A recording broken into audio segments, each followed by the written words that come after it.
You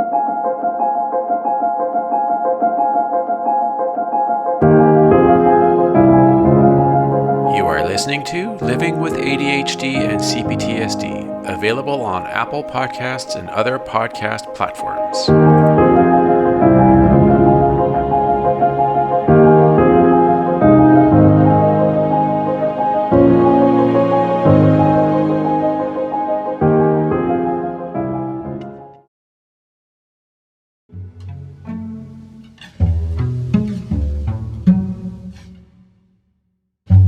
Hello everybody, and welcome to another episode of Living with ADHD and CPTSD. Today we have an ADHD episode, and I'm going to discuss ADHD symptoms.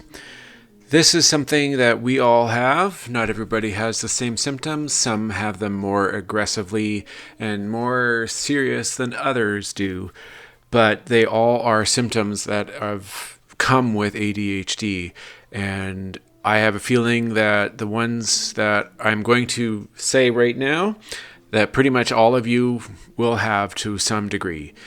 Some are going to be a lot stronger than others, while there will be a few, I'm sure, that most of you will go, that's unusual. And some of you will go, yep, that's definitely one of my classic symptoms of ADHD. So I'm going to go over these. There is a detailed information of examples and stuff related to it. And then what I will do is I will discuss my symptoms that I tend to have and what are strong and the ones that aren't so strong. So yeah, let's get into it and we'll talk about the different symptoms that are out there that are typical for ADHD. Okay, so here are some in no particular order. Impulsivity. This is the first of a number of symptoms. There is no stop and think moment before you act or speak. You interrupt people a lot. You make rash decisions. You jump to conclusions. You have very little patience for waiting your turn. You react too quickly. Your impulsivity start projects without considering all the steps involved. And you get frustrated or bored, then impulsively quit the project or task. The next symptom is distractibility. It's not that you can't pay attention, you actually pay attention to too many things. Inability to ignore relevant noises, conversations, or visual stimulus around you. Inability to block out unnecessary thoughts in your mind. Inability to focus on what's most important, the task in front of you. And you just can't seem to stick to one thing until it's finished. Something more exciting always distracts you. The next symptom is gratification junkie. Adult ADHD symptoms also include the struggle to resist short-term pleasure in exchange for long-term reward. You can't seem to make yourself do the things you hate to do. You have no tolerance for boredom. Tedious menial tasks make you feel like you want to die. If you don't see the value in it, it won't get done. You're controlled by the now. Who cares about the future? The next symptom is restlessness. As a kid, you may have been hyperactive, but it probably looks different now that you're an adult. You fidget, tap your foot or pencil, chew gum excessively, have trouble sitting still. Your thoughts run a mile a minute and you have trouble resting, relaxing, and settling down. Who needs sleep? You think too fast, react too fast, drive too fast, speak too fast, and act too fast. The next symptom is time blindness. It's more than just poor time management. You have zero awareness of time. You cannot accurately estimate how long a task will take you. You are always running late. You usually think you have more time than you do. You procrastinate or put off doing things until the last minute. The next symptom is emotional self-control. On the list of adult ADHD symptoms, you can't seem to manage your own emotions. You often get more upset than is normal for the situation. You can be explosive and unpredictable. You seem to feel things more intensely than the people around you, and you get frustrated very easily. The next symptom is poor working memory. You can't seem to hold what you need to do in your mind long enough to accomplish the task at hand. You forget to do the things you say you're going to do. You leave most projects unfinished. You get started on something, get distracted, and never remember to go back to it. You can't remember your goals long enough to stick to them. And the next symptom is zero self-reflection. You don't have the ability to assess how you're doing and learn from the past, or you don't appropriately plan for the future. You seem to make the same mistakes over and over. Nothing seems to improve, even when people ask you to change. You can't organize your behavior over time and make changes. Goals? What goals? Most goals you've set have either been forgotten or total failures. You're controlled by the now. Past and future are of no importance to you. The next symptom is terrible organization. Everything around you seems chaotic. One of the common adult ADHD symptoms is there is little method or system to your life. You have trouble organizing your thoughts, emotions, tasks, schedules, finances, home, car, relationships, and everything else. It's impossible to prioritize because everything feels important. It's hard to make a plan because you can't stop, think, and self-talk. It's excruciating to manage money because it's tedious and boring. And the next symptom is task initiation and task completion. You have trouble starting things that are overwhelming, hard, or boring. Once started, you have trouble finishing. You can't do things just because you should do them. You need a deadline or a major consequence, and even then, sometimes it doesn't get done. You have a hard time motivating yourself to stick with a project to get it done. You can't persist or finish things that aren't interesting. You can't resist the urge to do something more fun when you're supposed to be working. All right. Those are some of the symptoms. There are some more out there that I will go over, and then I will discuss about my symptoms and how they affect me the most. Some other symptoms that are out there that were not necessarily mentioned were having a hot temper, trouble coping with stress, frequent mood swings, and excessive activity or restlessness. So, what's typical behavior and what is ADHD? Almost everyone has some symptoms similar to ADHD at some point in their lives. If your difficulties are recent or occurred only occasionally in the past, you probably don't have ADHD. ADHD is diagnosed only when symptoms are severe enough to cause ongoing problems in more than one area of your life. These persistent and disruptive symptoms can be traced back to early childhood. Diagnosis of adult ADHD in adults can be difficult because certain ADHD symptoms are similar to those caused by other conditions, such as anxiety or mood disorders. And many adults with ADHD also have at least one other mental health condition, such as depression or anxiety. If any of the symptoms listed above continually disrupt your life, talk to your doctor about whether you might have ADHD. Different types of healthcare professionals may diagnose and supervise treatment for ADHD. Seek a provider who has training and experience in caring for adults with ADHD. Now, we all know the causes, of course. While the exact cause of ADHD is not clear, research efforts continue. Factors that may get involved in the development of ADHD do include genetics. ADHD can run in families, and studies indicate that genes may play a role. Environment. Certain environmental factors also may increase risk, such as lead exposure as a child, and problems during development. Problems with the central nervous system at key moments in development may play a role. Risk factors. The risks of ADHD may increase if you have blood relatives such as a parent or sibling with ADHD or other mental disorders. Your mother smoked, drank alcohol, or used drugs during pregnancy. As a child, you were exposed to environmental toxins such as lead, found mainly in paint and pipes in older buildings, or you were born prematurely. Complications. ADHD can make life difficult for you. ADHD has been linked to poor school or work performance, unemployment, financial problems, trouble with the law, alcohol or substance misuse, frequent car accidents or other accidents, unstable relationships, poor physical and mental health, poor self-image, and suicide attempts. Here are some coexisting conditions. Although ADHD doesn't cause other psychological or developmental problems, other disorders often occur along with ADHD and can make treatment more challenging. They include mood disorders. Many adults with ADHD also have depression, bipolar disorder, or another mood disorder. While mood problems aren't necessarily due directly to ADHD, a repeated pattern of failures and frustrations due to ADHD can worsen depression. Anxiety disorders. Anxiety disorders occur fairly often in adults with ADHD. Anxiety disorders may cause overwhelming worry, nervousness, or other symptoms. And anxiety can be made worse by the challenges and setbacks caused by ADHD. Other psychiatric disorders. Adults with ADHD are at an increased risk of other psychiatric disorders such as personality disorders, intermittent explosive disorder, and substance use disorders. And then learning disabilities.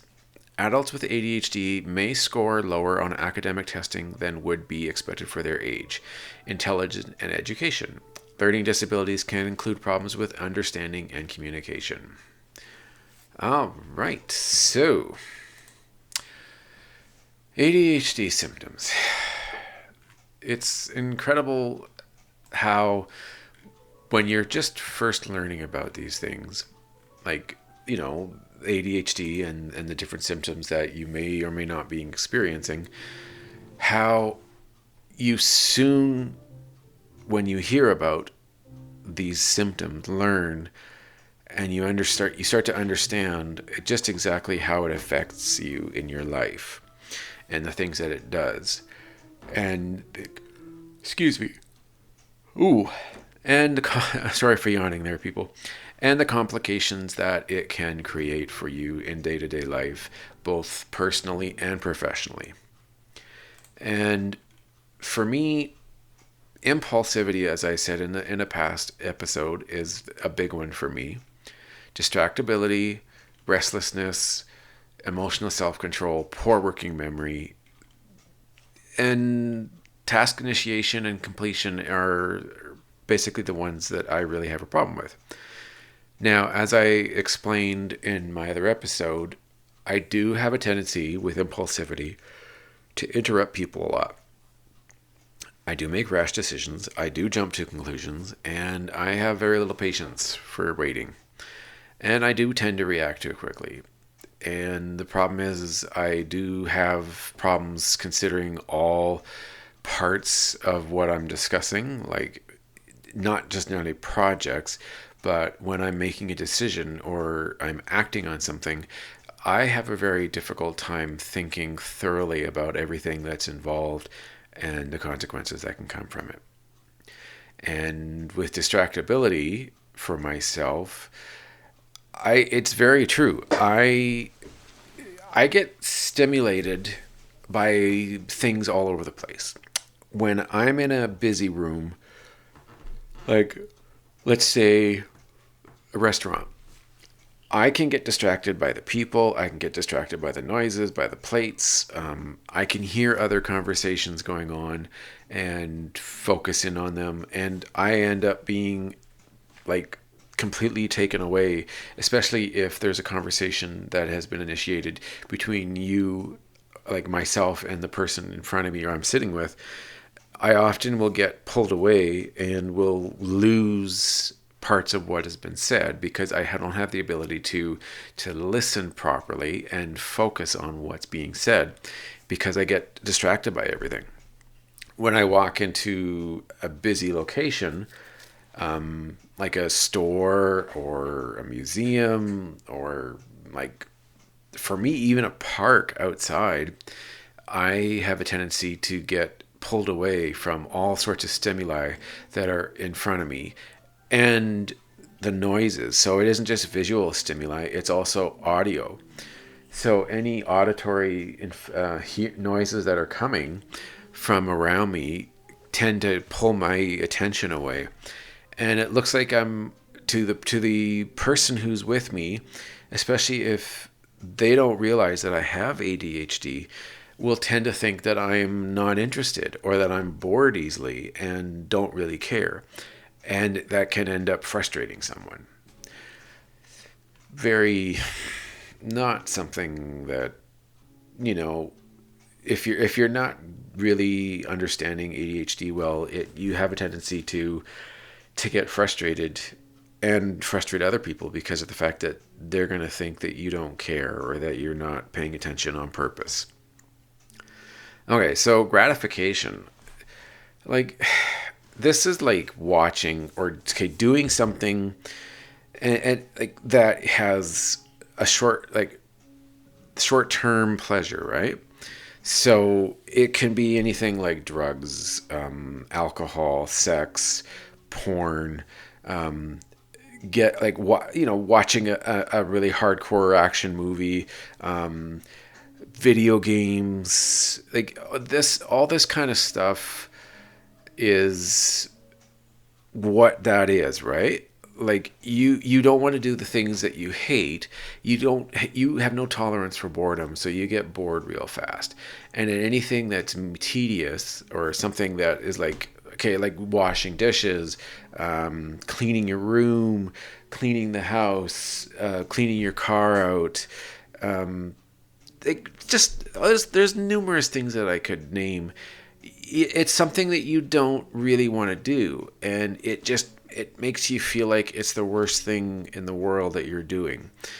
And you would rather do something now that's fun and that is like makes you feel like a dopamine hit. So you get that gratification and it makes you feel good.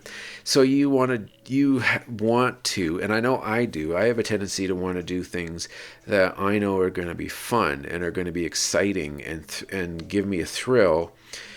And yeah, I definitely don't want to do bored things, but I am capable of pushing myself through and getting it done, even if it isn't the greatest thing to do or not my preference. Now, restlessness. Yeah, I do move my foot a lot.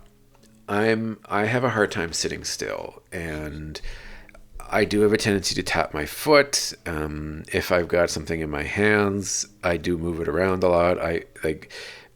I just can't sit still, right? And my thoughts are going fast, and I have a hard time relaxing. Sometimes I have a hard time settling down, especially if I've got a lot going on in my head. And the last part, I do think too fast, I react too fast, and I do have a tendency to speak too fast and act too fast. And sometimes that's impulsiveness, and sometimes that is being restless. Like you just can't, you can't do it in the right speed. You go too fast, and you can be clumsy. You can be careless. You have a tendency to break things. So it definitely has that sort of result from it. So the time blindness symptom, it is true. I do have a problem when it comes to estimating how long something's going to take. I have numerous times where I have said that, for example, going outside and shoveling the snow off the sidewalks and the driveway. I remember I've said to my girlfriend, I'm going to go outside and it should only take me 20 minutes.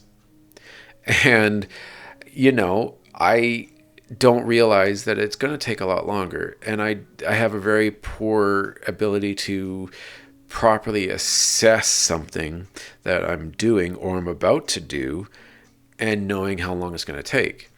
I do also have a tendency to run late. Like I have a hard time staying on time, and I do procrastinate sometimes because I would rather sit and do something enjoyable, like watch TV or watch a movie or eat something, than get up and do what needs to be done. And yeah, I will tend to wait until the end or get near to when it's closer to the deadline for it to get done before I'll finally, get up and get motivated enough to do it. Now, with emotional self-control, getting upset more often than normal and being unpredictable and explosive is definitely something that does happen with me. I do, like, getting upset for me kind of falls into the being triggered stage or being heightened.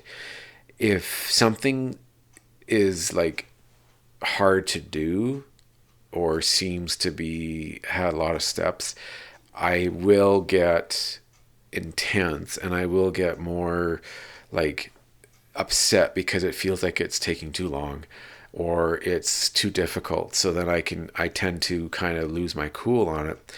And I do get frustrated easily. So the second that something goes wrong, like if I bump my knee or I accidentally hit something outside and I hurt myself, I can get very frustrated and very angry quite quickly. And I have a few times lost my temper on the object, not with a person, but with the object that was in the way.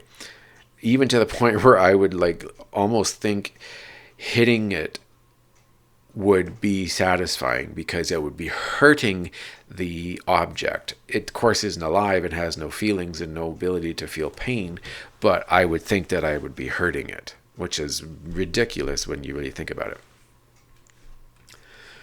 Poor working memory, yeah. That's a huge one for me. I do forget a lot.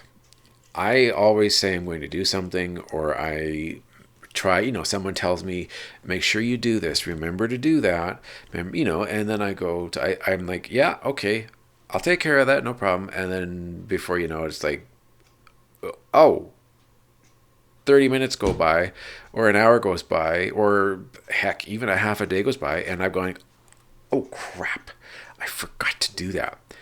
I came home yesterday. I got a phone call at about, I think it was like 1 o'clock or 12:30, something like that. And I was working, and a lady from a shoe repair place gave me a call and it said that they needed to have me bring in the other shoe to compare because they needed to make some repairs. And I went, yeah, no problem. I will get that and drop that off by the end, soon here before the day ends. And I completely forgot. There was zero memory of me wanting to do this. And then it didn't occur till I got home and I saw funny enough, I saw it on my phone, a reminder about about the shoe. And I just remember going, oh, damn, I forgot to drop the shoe off. And I made a point of rescheduling the appointment for the next day. And the day before, I dropped off the shoe and they did the repairs and I picked it up today. I got it a day late, but that's my fault because I forgot. Okay. The self-reflection symptom. I do tend to make mistakes over and over, and there's little to no improvement when people are asking me to get better at something. Seems like I have no ability to improve, and changing behavior over time and making goals is extremely difficult. It's like I forget or I don't have the ability to complete the goals, and I am controlled by now, like today, what I'm doing. I don't really have I'm not very good at thinking about the past and the future, like as if it's not important to me. So I'm only thinking about now, right? Which is why changing my behavior is definitely a very difficult thing to do. Okay, so organization issues. I do have problems organizing my thoughts and my emotions and my tasks and all the different things like the finances and the schedule and the car and home and relationships. I definitely have a hard time organizing, and I do have some issues when it comes to prioritizing what needs to be done in which order, because to me they all feel like they need to be done at the same time or have all equal importance to me. But the reality is that things that are in your life, you need to know what needs to be done first, what's more important due to time or complexity, or like if you need it done now because you need to have that for later today, or if the other thing that you're trying to do maybe doesn't need to be done for a couple of days, you don't necessarily realize that in the moment when you're doing the work. It is a very complicated way of living when you don't understand that you need to be able to organize and prioritize what you're doing. All right, task initiation and completion, the other symptom. So like, it's like if I'm feeling motivated, I can do the work. A lot of times I don't feel the motivation to do something, right? Like I could look out. I'm going to say right now, our Christmas tree is still up. It is the 13th of January and I haven't put it away, which is very unusual. It's because it's like I don't want to, or I don't feel that motivated factor to get it down and put it away when I should. And if things that aren't interesting, I just don't have this ability to finish it, to be persistent and get it done. It is kind of ridiculous, and people I know will get frustrated, and at some point I will get it done. Like I'll suddenly get a sudden sense of motivation or like this need to do it, but more often than not it just doesn't work and I can't, right? So yeah, that's one of those things that unfortunately happens. Like some of the other symptoms, like trouble coping with stress. It is true. Like I do get frustrated really fast. I do have stress and anxiety related issues, and it is developed because of my ADHD. It is true what they say. ADHD people do have a tendency to have anxiety related issues, although my anxiety is a lot more to do with trauma rather than like an actual disorder. Although when I do get finally diagnosed here, upcoming in the next 3 or 4 months, hopefully, then there'll be more answers and I'll be able to give everybody a better understanding of what exactly is going on in my head. And I do have like frequent mood swings sometimes. Like it's not like extreme necessarily where I'm like super happy and then really sad or depressed or get angry all of a sudden. It's more subtle for me. So I'll be like feeling really good, and then all of a sudden I'll get stressed and anxious, and it'll stay, and then something can distract me, like a nice song or a good TV show or movie or going outside and enjoying nature, and suddenly my mood will switch real fast and I'll feel really good and I'll feel happy, and stress levels will go down.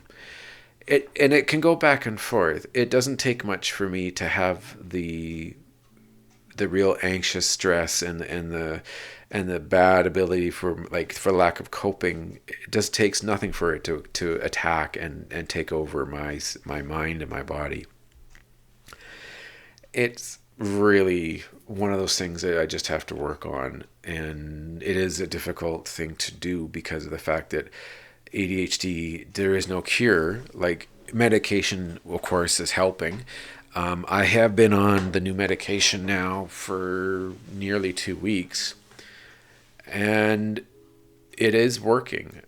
And actually, it's been almost 3 weeks. Excuse me. I started on the 25th of December. It did take over 2 weeks for the medications, how it works and the effect that it has on my brain.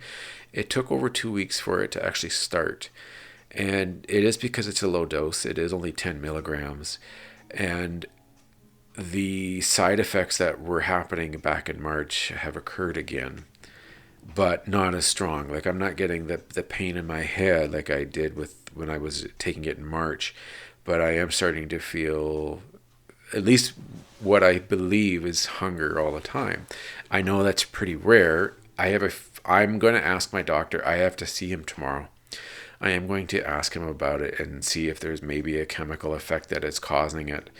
And maybe he has a suggestion that I can do to subside the symptom or the side effect from the medication. Now, as far as like when I was born, my mother was a smoker when I came into the world. So I I do have that possibility. I know that lead in the day back when I was born had not been banned yet. So it was in gas, it was in paint, in the pipes. So it was definitely there. So it is a possibility. Now, my complications, I did have poor school and performance. Like I didn't do very well. I didn't exactly have great grades. My English, I never it through grade 10, actually 7 to 12, my 6 years of mid school and high school, I never got a grade above 59% with English. And I tried. Like I tried as best that I could considering that I with the ADHD, but it was very difficult to maintain focus and to really comprehend and learn. Like I don't have good grammar. I couldn't write an essay and get an A to save my life if it depended on it. I would fail and die because I don't have very good grammar and very good writing skills when it comes to that. And I do have some financial related issues due to my ADHD, although a lot of that is CPTSD as well. Thankfully, I don't have substance abuse or alcohol issues. I am very good at controlling and knowing when it is correct to drink, and I've never taken any substances. I'm very fortunate. I am not exactly what you would call the safest driver. I have had very few accidents in my life, and none of them have been major, and none of them have been my fault. But I have been very lucky, and there were a couple times in my life earlier where I easily could have been killed, even though it was weather-related factors. I got very lucky. There was this one time when I was 18, and I was driving into Saskatchewan, a province next to where I live, with my dad and my brother. And I was driving at night, and the highway that I was driving on had yet to be double, like four lane highway. It was still 2 lanes. So that means traffic coming on, onto you instead of having that separate lane. And the road went from a 4 lane when we left Alberta into 2 lane. And I vaguely remember that the line I thought was the right side of the road, and I was in the left lane, and I had no idea. And if it wasn't for the fact that my dad grabbed the wheel, there's a good chance that I could have hit that car head on. It definitely changed my driving habits. I was so hyper focused, and I wasn't really good at being aware of my surroundings and using my peripheral vision. And that literally scared me into changing my habits and getting a better driving routine in place. I feel very fortunate that I am a safe enough driver that I haven't had to deal with stuff like this. I have had some unstable relationships, but that is something that I think any ADHD person is going to struggle with because of their symptoms and the way that they act. Especially if you're dating someone who isn't very compassionate and very understanding, there's a good chance that you are probably going through a number of relationships where they're ending prematurely or misunderstandings, and then the person lets you go because they just can't handle it, or they don't understand, or they don't even know that you have ADHD. I have always had, for the longest time, poor self-image. I've never really thought I was a very attractive person. I didn't care for the way I sound, and I always hated being in photos because I didn't like the way I look, and I resisted getting to have my photo taken, and it didn't feel comfortable. And even today, like, I'm a lot better than I used to be, but even today I do have some feelings of resistance, and my self-image still struggles at times to be better. So it's just one of those things. And discussed how the fact that I didn't do very well when it came to grades in school. It's just the way my brain developed. I always was poor, and a lot of it probably came to lack of ability to focus and my high inattentive, complicated problems. As far as I know, I don't have a personality disorder, although maybe when I get diagnosed down in just in the spring or summer, maybe they will find something. But as far as I know, and according to my therapist, there is no belief that I have one. I do have anxiety. It is severe, but again, my therapist and I have agreed that it is most likely due to trauma, and the trauma is due to my ADHD, and it kind of flushes together in that way. Now, hopefully, I do get diagnosed with it because I would love to be able to find a way to help, minimize the anxiety, because then I'll be able to feel more confident and be able to do things more easier, and quickly with way less hesitation. Definitely no mood disorders. Never suffer from depression. I don't have bipolar, although my doctor at one time did think that maybe it was a possibility that I was bipolar too. But it's based on questions that I was asked by my therapist. I do not have a bipolar disorder. Symptoms are tough. There are other symptoms out there, like I'm sure some of you probably have a number of symptoms, like may not be major or main symptoms necessarily to do with ADHD, but there are other minor symptoms out there that affect a person's ability who does have ADHD to try and live a normal life. It is complicated, and it can be difficult. As I've discussed in other episodes, getting assistance like from a therapist or your doctor and looking at medication and changing your lifestyle is definitely a very helpful way of reducing your symptoms and how it affects your life. I would definitely recommend doing all of the above. Getting a diagnosis, like a personality disorder diagnosis or a learning disorder diagnosis from a professional, would be very helpful.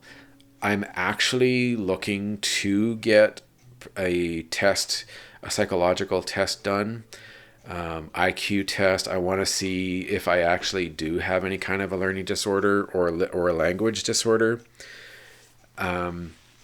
That is one of those things that it would be very important, because I can either eliminate if it's a negative, or I can help build my case up so when I go see the psychiatrist for my diagnosis, it's much stronger, because he's only going to have an hour and a half, and I need to show him as much as possible about what's going on in my life so that he can make an accurate and proper diagnosis. For those who haven't been diagnosed or are very new to ADHD, I really want to emphasize to you the importance of getting help. Not just therapy, but all the other things that you can do. Changing your diet, reducing things like caffeine and sugar, getting as much sleep as you can, getting exercise, meditating, grounding work, like finding ways to stimulate your brain so that you don't end up having yourself become overactive and go, like someone who's especially a severe ADHD, if you are not active or you live a very uneventful lifestyle, you will more likely have more severe symptoms that will occur from your ADHD. So you need to find a way to adapt.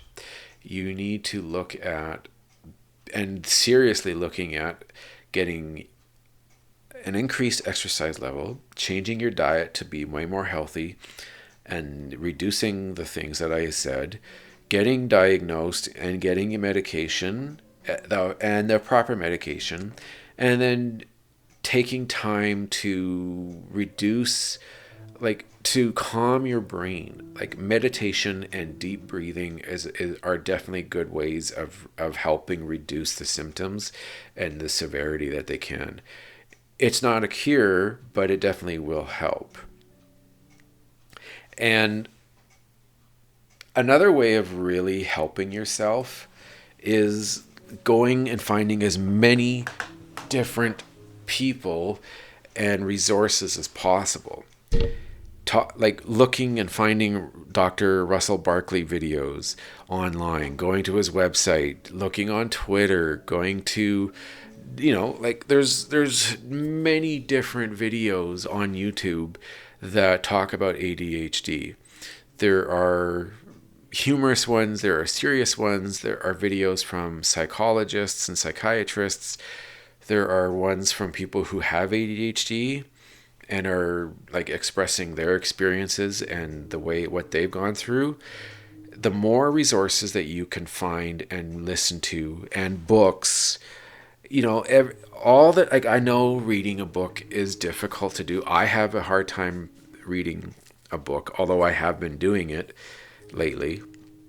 It is difficult, but as all the resources that you can find and all the help that you can find are extremely beneficial to improving your lifestyle and minimizing the factors that come with ADHD. Okay, that's pretty much it for today. Sorry there was no break. I apologize.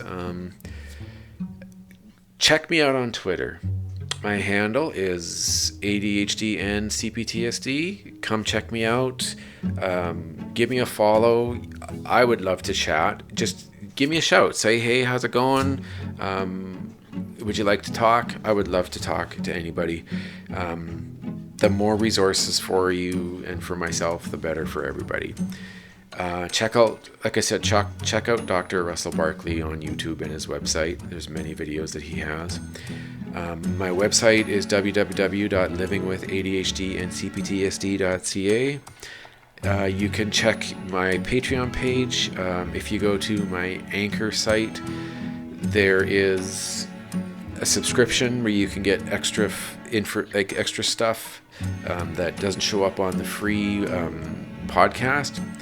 I have my YouTube page coming out soon. There's all sorts of stuff out there for us guys. I'm going to say one thing. Don't fall back on it.